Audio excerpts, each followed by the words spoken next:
کیونکہ گندے رہنے کی عادت ہوتی ہے, نہانے کو دل نہیں ان کا چاہتا, برش نہیں کرتے, تو پورا ایک سیشن جو ہے کہہ لیں کہ ان کے ہائیجین کا ہے کہ وہ صاف ستھرے ہو جائیں. اور اس کے بعد بریک فاسٹ کے بعد ان کی جو کلاسز ہیں وہ شروع ہو جاتی ہیں, گروپ سیشنز ہوتے ہیں, پھر 1-to-1 کاؤنسلنگ پروگرام ہوتا ہے, پھر لنچ شروع ہو جاتا ہے. لنچ کے بعد پھر دوبارہ سے ایکٹیویٹیز, ایک آدھ جو ہے وہ مووی ان کو دکھائی جاتی ہے جو اخلاقی موضوع پر مبنی ہوتی ہے تاکہ وہ اس سے کچھ سبق سیکھ سکیں. اور پھر گیمز کا ان کے پاس ہے. اس کے ساتھ جو زیادہ تر ڈرگ ایڈکٹس ہیں وہ انسکلڈ ہوتے ہیں, کوئی ان کو کام نہیں آتا کیونکہ زیادہ زندگی کا حصہ نشے کی طرف ہے, ان ایجوکیٹڈ ہوتے ہیں. تو ان امپلائمنٹ ایک وجہ بنتی ہے کہ وہ یہاں سے تو علاج ہو جاتا ہے, گھر جاتے ہیں, فارغ رہنے کی وجہ سے وہ دوبارہ نشے کی طرف راغب ہوتے ہیں. تو ہم نے تقریباً 2 سال سے یہ چیز پر غور کرتے ہوئے ووکیشنل ٹریننگ پروگرام شروع کیا ہوا ہے, جہاں پر ہیئر کٹنگ کا, انگلش لینگویج, کمپیوٹرز اور ٹیلرنگ کے جو پروگرامز ہیں. پھر ہم نوجوانوں کی قابلیت, ان کی ایجوکیشن کے مطابق جو ہے ان کو مختلف ڈپارٹمنٹس میں جو ہے وہ ٹریننگ کے لیے ہم بھیج دیتے ہیں. پھر شام کو دوبارہ جو ڈیووشنل پروگرام ہے پادری صاحب کا, یا کوئی نہ کوئی ہم ایسے سوشل ایکٹیوسٹ کو بلا لیتے ہیں کہ جو ان کے ساتھ بات کرے, کاؤنسلنگ کرے, اور تاکہ یہ جو ہے اپنے اس جو لعنت ہے اس سے نکل سکیں. تو یہ پورے دن کا پلان ہوتا ہے. رات کو پھر ڈنر, پھر وہ دعا کے ساتھ جو ہے وہ اپنے بیڈ پہ چلے جاتے ہیں. بہت اچھی بات ہے سر, آپ کے عزائم بہت اچھے ہیں اور ہماری دعا ہے کہ خداوند آپ کو کامیاب کرے اور یہ سب کچھ مہیا کرے جو اس ادارے کی ضرورت ہے. تھینک یو ویری مچ, شکریہ. ناظرین, ریورنڈ عامر ریاض صاحب کے ساتھ ہماری گفتگو بہت اچھی رہی. یقیناً آپ سب کو بھی اچھا لگا ان کی باتیں سن کر. ابھی ہم وزٹ کریں گے ادارے کو, مختلف ڈپارٹمنٹس میں جائیں گے اور ملیں گے وہاں کے ٹرینر سے, ٹیم ممبر سے, اور جانیں گے مزید تفصیل. ناظرین, اس وقت ہم موجود ہیں میڈم اجالا جان کے ساتھ. یہ یہاں پر سائیکالوجسٹ ہیں. ہم ان سے بات چیت کریں گے اور جانیں گے کہ کس طرح سے سائیکولوجیکلی مریضوں کو ڈیل کیا جاتا ہے. میڈم کیسی ہیں آپ؟ میں بالکل ٹھیک ہوں, آپ سنائیں آپ کیسے ہیں؟ جی میں بھی ٹھیک ٹھاک ہوں. بہت اچھا لگ رہا ہے یہاں پر آ کر, بات چیت کر کے, سبھی کو دیکھ کے, سب سے مل کے. تو بتائیے گا کہ آپ کتنے عرصے سے یہاں پہ خدمت سر انجام دے رہی ہیں؟ میں کافی ٹائم سے جو ہے وہ اس ادارے کے ساتھ کام کر رہی ہوں اور میرا ادھر ایکسپیرینس بہت اچھا جا رہا ہے. مطلب میں ڈرگ ایڈکٹ پیشنٹس کے ساتھ کام کر رہی ہوں. طرح طرح کے میڈیکل ایشوز بھی ہوتے ہیں اور مینٹل کنڈیشنز بھی ہیں, کیونکہ جب آپ ڈرگ ایڈکشن چھوڑتے ہیں تو کو میڈیکل کنڈیشنز جو ہے نا طرح طرح کے, مطلب انزائٹی, ڈپریشن, بائیپولر, اسکیزوفرینیا, یہ جو ہے نا یہ مینٹل ڈیزیزز ہیں. سو ہم ان کو ہیلپ کرتے ہیں ٹو ریکور, اینڈ آلسو ہم ان کے ریلیپس پریونشن پہ کام کرتے ہیں. تو بتائیے گا آپ کے کیریئر میں کچھ ایسے پیشنٹس ضرور ان کا ذکر کیجئے جو ریکور ہو کے واپس آئے اور انہوں نے یہ کہا کہ ہماری زندگی اب بہت اچھی گزر رہی ہے. کافی ایسے نوجوان پیشنٹ رہے ہیں میرے جو کہ ریکور ہو کے آئے ہیں. ایک میرے پیشنٹ تھا جس کو فیملی بیک گراؤنڈ بہت اسٹرانگ تھا اور وہ اس بہت نیگیٹو بیہیویئرز میں انڈلج تھا. تو جب اس کے پیرنٹس آتے تھے اس سے ملنے تو وہ کہتا تھا کہ میری مدر جو ہیں وہ میرے فادر کی سیکنڈ وائف ہیں, اور اس کے بہت فیملی ایشوز تھے. But with time counselling session ایسے ورک کرتا ہے پیشنٹ کی لائف پہ کہ وہ اپنے آپ کو چینج کرتا ہے, کیونکہ ہم اپنے ارد گرد کے لوگوں کی سوچ کو نہیں بدل سکتے, لیکن ہاں ہم اپنے آپ کو بدل سکتے ہیں. جب ہم اپنے آپ کو بدلتے ہیں تو ہم اپنے ارد گرد کے لوگوں کو بھی بدلتے ہیں. وہ ایگزامپل سیٹ ہوتی ہے کہ لوگ آپ کو دیکھ کے کہتے ہیں کہ نہیں موٹیویٹڈ ہے. سو وہ پیشنٹ جو ہے وہ میری بہت بڑی جو ہے وہ ایک کہہ لیں کہ ایک میریکل بھی تھا, اینڈ آلسو میرے لیے ایک موٹیویشن بھی رہا کہ نہیں پیشنٹ ٹھیک ہوتے ہیں. اینڈ وہ اس کے بعد اس نے خود اپنا بزنس اسٹارٹ کیا, اینڈ اس کے فادر بھی بہت خوش تھے. اور پھر جب وہ اس طرح دعائیں دیتے تو وہ ایک بہت امپیکٹفل رہتا ہے ہماری لائف کے لیے بھی کہ ہم پیشنٹ کے جو ہے وہ مینٹل ایشوز پہ بھی کام کریں. آلسو یہ بہت اچھی بات ہے. میڈم, چونکہ آپ سائیکالوجسٹ ہیں اور آپ سے جو پیشنٹس ہیں وہ اپنے دل کی باتیں بھی کرتے ہوں گے, جی بالکل. تو بتائیے گا کہ کیوں یہ نوجوان جو ہیں وہ نشے کے عادی ہوتے ہیں؟ نشے کے عادی مریض اسی لیے ہو جاتا ہے کیونکہ ان کے فیملی میں نگلیکٹس ہیں, فیملی ایشوز ہیں, پھر بریک اپ ایشوز ہیں جو کہ آج کل نوجوانوں میں بہت زیادہ ہیں. لو سیلف اسٹیم ہے, پھر فرینڈشپ ایسی ہے, کمپنی ایسی ہے کہ لوگ جو ہیں وہ انڈلج ہو جاتے ہیں ڈرگ ایڈکشن میں. آلسو ہماری کوئی باہر ایسی ایکٹیویٹیز نہیں ہے، فزیکل ایکٹیویٹیز جیسے پرانے دور میں ہوتی تھی لوگوں کی، کہ اب ہم فونس پہ ہی رہتے تو ڈپریشن انزائٹی ہوتی ہے. پھر پیرنٹس جو ہیں وہ اپنے بچوں پہ اتنا فوکس نہیں ہے، وہ بھی فونس میں لگے ہوئے ہیں، اور مطلب بہت سے ایسے حاصل ہیں لوگوں کی لائف میں. سو لوگ کیا ہو رہے ہیں، ایڈکشن کی طرف جو ہے وہ انڈلج ہو رہے ہیں. So that is impacting people's life, اور ہم اسی کو ہی جو ہے وہ چینج کرتے ہیں. اور مطلب اگر لوگ فزیکل ایکٹیویٹیز اور پازیٹیوٹی اپنی لائف میں لے کے، ہیلدی ایکٹیویٹیز لے کے، تو وہ بہت امپیکٹفل رہتا ہے. لیکن بس لوگوں کے ٹریگرنگ فیکٹرز ہیں کہ وہ مطلب ان چیزوں میں انڈلج ہو جاتے ہیں، لیکن جب وہ بری ایکٹیویٹیز میں انوالو ہوتے ہیں. میڈم بہت اچھا لگ رہا ہے آپ سے بات چیت کر کے، اور یقیناً آپ کی باتوں سے لگ رہا ہے کہ آپ پیشنیٹلی کام کرتی ہیں، اور اسی کے ساتھ ساتھ یہ کہ آپ کے پاس بہت سی معلومات بھی ہیں. بتائیے گا کچھ ایسے بھی کیسز ہوتے ہیں کہ یہاں سے جو ہے وہ نوجوان گئے اور دوبارہ سے پھر سے وہ نشہ کرنے لگے؟ اگر ایسا ہے تو کیوں؟ ایکچولی نشہ ایک ایسی چیز ہے، یہ کرونک ڈیزیز ہے. سو جب پیشنٹ گھر جاتا ہے تو ہم فیملی کاؤنسلنگ بھی ہوتی ہے، اس میں ہم فیملی سپورٹ میں ان کو سارا کاؤنسل کرتے کہ پیشنٹ دوبارہ سے بھی ٹریگرنگ اور پرووکنگ فیکٹرز پہ آ سکتا ہے. تو جب ہم ان کو گائیڈ کرتے، پیشنٹ گھر جا رہا ہے، وہ پھر اسی ایکٹیویٹیز میں انڈلج ہوتا ہے. سو پیشنٹ جو ہے وہ اکثر ریلیپس ہو کے آ جاتا ہے یہاں پہ، کیونکہ چانسز تو ہیں. اب جہاں ٹیم ایز اے ٹیم ہم ورک کر رہے ہیں، وہاں پہ 50% ہم ورک کریں، وہاں پہ فیملی نے بھی 50 اور مطلب پیشنٹ نے بھی اپنا 50% شو کرنا ہے. سو اٹس لائک کہ یہ ایک گاڑی ہے جس کے 2 پہیے ہیں، اور دونوں کو ساتھ ساتھ ڈرائیو کر کے چلنا ہے، ورنہ گاڑی نہیں چل پائے گی.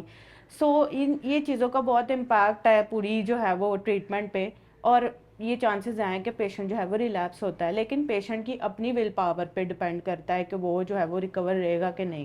یہ بہت اچھی بات کی ہے، ہماری معلومات میں اضافہ ہوا ہے.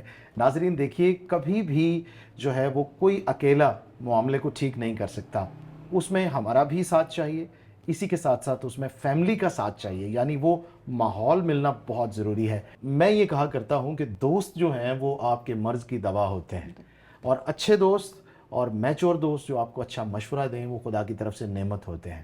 تو میرے خیال میں اگر ان سے ہم اپنا دکھ درد شیئر کرتے ہیں تو کبھی ایسا موقع نہیں آتا کہ جو ہے ہم وہ ڈرگ ایڈکشن کی طرف آئیں. جی بالکل. میڈم بہت اچھا لگا آپ سے بات چیت کر کے، اور ہماری دعا ہے کہ آپ اسی طرح سے اس نیک کام کو سر انجام دیتی رہیں، اس خدمت کو جاری رکھیں.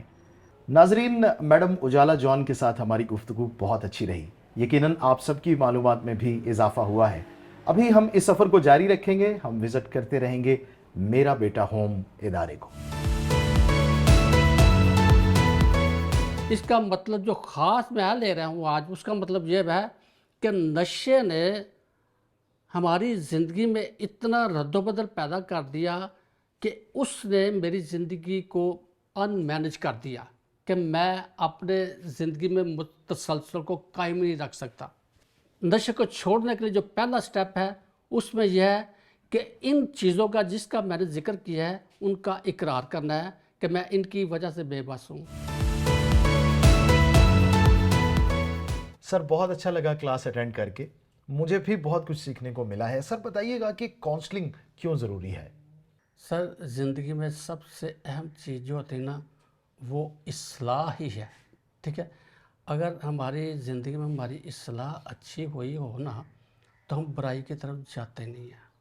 لازمی نہیں کہ نشے کے عادی افراد کی اصلاح ہوتی ہے، ہمیں کسی ایجوکیشنل انسٹیٹیوٹ میں جانے کے لیے بھی ہماری اصلاح کی ضرورت ہوتی ہے. ٹھیک ہے، اسی لیے ہم ایجوکیشن حاصل کرتے ہیں، ہم زندگی میں مختلف قسم کے معمولات حاصل کرتے ہیں اصلاح کی وجہ سے. مثلاً فزیکلی، آپ نے فزیکلی کیسے فٹ رہنا ہے آپ کو بتایا جاتا ہے، اصلاح کی جاتی ہے. مینٹلی آپ نے نفسیاتی طور پر کس طرح سے رہنا ہے آپ کی اصلاح کی جاتی ہے ماہر نفسیات کی طرف سے. آپ کو معاشی طور پر اپ ہونے کے لیے آپ کی اصلاح کی جاتی ہے، آپ اپ ہو جاتے ہیں. سر یہ بہت اچھی بات ہے کہ اصلاح زندگی کے ہر میدان میں ضروری ہے. ہم یہاں پر بات کر رہے ہیں ڈرگ ایڈکٹس کی، وہ لوگ جو نشے کے عادی ہیں. سر ان کی اصلاح کن نکات پر کی جاتی ہے، اور کون کون سی ایسی باتیں ہیں جن کا خیال رکھا جاتا ہے ان کی کاؤنسلنگ کرتے ہوئے؟ آپ نے پوچھا کہ کن کن نکات کے اوپر، میں نے پہلے تھوڑا سا بیان کیا تھا آپ کو کہ فزیکلی، مینٹلی، اسپریچولی، سائیکولوجیکلی اور دیگر کچھ اسپیکٹس ہیں جن کے اوپر ان کی بنیاد پر ان کی ٹریٹمنٹ کی جاتی ہے، کیونکہ ہمیں معاشرے میں زندہ رہنے کے لیے صحت کی ضرورت ہوتی ہے، روپے پیسے کی معاشی بحالی کی ضرورت ہوتی ہے، معاشرے کی ضرورت ہوتی ہے، ہمیں اسپریچول گروتھ کے لیے ایک دوسرے کے ساتھ دعا بندگی میں رہنے کی ضرورت ہوتی ہے. اس لیے یہ بنیادی نکات ہیں جن کے تحت ان کی اصلاح کی جاتی ہے. ناظرین، آپ نے دیکھا کہ کتنے اچھے طریقے سے محترم داؤد لال دین صاحب یہاں پر اپنی خدمت کو سر انجام دے رہے ہیں. یقیناً اگر ہم اسی اصول کو اپنا لیں تو ہمارے معاشرے میں امن قائم ہو جائے گا. اگر ہم اسی اصول پر عمل پیرا ہو جائیں تو معاشرے میں سے بھی تشدد ختم ہو جائے گا. ہماری دعائیں ان سارے دوستوں کے لیے، ان سارے نوجوانوں کے لیے کہ جس طرح سے نشے کی لت سے چھٹکارا پانے کے لیے ان کا علاج ہو رہا ہے، خدا ان کی مدد کرے اور یہ اس میں کامیاب ہوں اور ایک اچھی زندگی گزاریں. ناظرین، اس وقت ہم موجود ہیں میرا بیٹا ہوم کے ٹریننگ ڈپارٹمنٹ میں، اور سب سے پہلے ہم وزٹ کریں گے ٹیلرنگ کلاس کو. ہم ٹرینر سے بات چیت کریں گے، کچھ نوجوانوں سے بھی بات چیت کریں گے، وزٹ کریں گے. آئیے میرے ساتھ. سر کیسے ہیں آپ؟ شکر ہے خدا ان کا. آپ سنائیں، آپ کی تشریف آوری کا شکریہ. ویلکم. میں بھی ٹھیک ٹھاک ہوں اور بڑا اچھا لگ رہا ہے جی میرا بیٹا ہوم کو وزٹ کر کے. یس سر بتائیے گا، یہ ٹیلرنگ کلاس ہے تو جی. کس طرح سے آپ ان کو سلائی کی ٹریننگ دیتے ہیں؟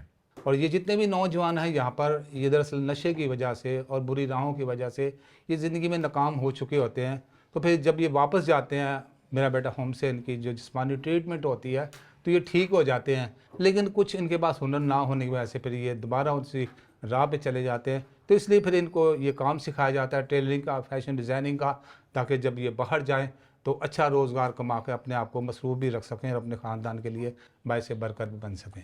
تو کتنے عرصے میں یہ ٹریننگ ہو جاتی ہے؟ یہ صرف جب یہ ہمارے پاس آتے ہیں تو پھر تقریباً 1.5 مہینے تک تو پہلے ہم ان کو مشین آپریٹ کرنا، سوئی میں دھاگا ڈالنا، مختلف چھوٹی چھوٹی جو پوائنٹس ہیں وہ ان کو ہم سمجھاتے ہیں. اگلے 1.5 مہینے میں پھر ہم ان کو مطلب ٹراؤزر وغیرہ بنانا سکھاتے ہیں.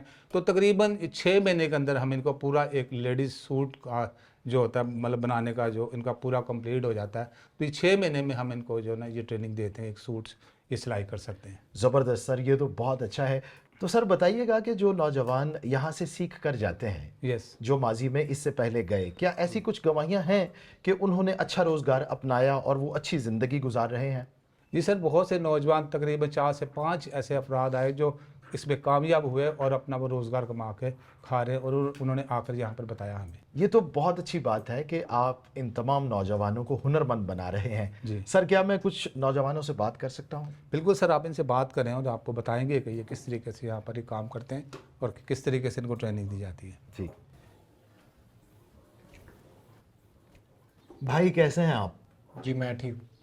سنائیے کیسا لگ رہا ہے یہاں پہ آپ کو؟ بہت اچھا لگ رہا ہے، بہتر لگ رہا ہے. اب کیسے لائف میں جیا جاتا ہے پتہ چل رہا ہے. زبردست. آپ کا نام کیا ہے بھائی اور آپ کہاں سے ہیں؟ شارون بابر ہے میرا نام، میں لاہور سے ہوں. اور بتائیے گا آپ کا کیا منصوبہ ہے مستقبل میں؟ جب آپ یہاں سے کام سیکھ کر جائیں گے تو کیا کریں گے؟ ایک تو یہاں سے میں ہنر سیکھ کے جاؤں گا، ایک نشے کی لت چھوڑ کے جاؤں گا، اور آگے شادی وغیرہ کروں گا اور اپنی ایک لائف بناؤں گا. زبردست. آپ کے عزائم بہت اچھے ہیں. ہماری دعائیں آپ کے ساتھ ہیں کہ خداوند تعالیٰ ہمیشہ آپ کی مدد کرے اور آپ ایک اچھا اور برائٹ فیوچر جو ہے اسے دیکھیں. آمین. بہت اچھا لگا بھائی آپ کی باتیں سن کر، اور ہماری طرف سے بہت سی دعائیں. خداوند آپ کو اسی طرح سے برکت دے اور آپ ایک برائٹ فیوچر دیکھیں. شکریہ.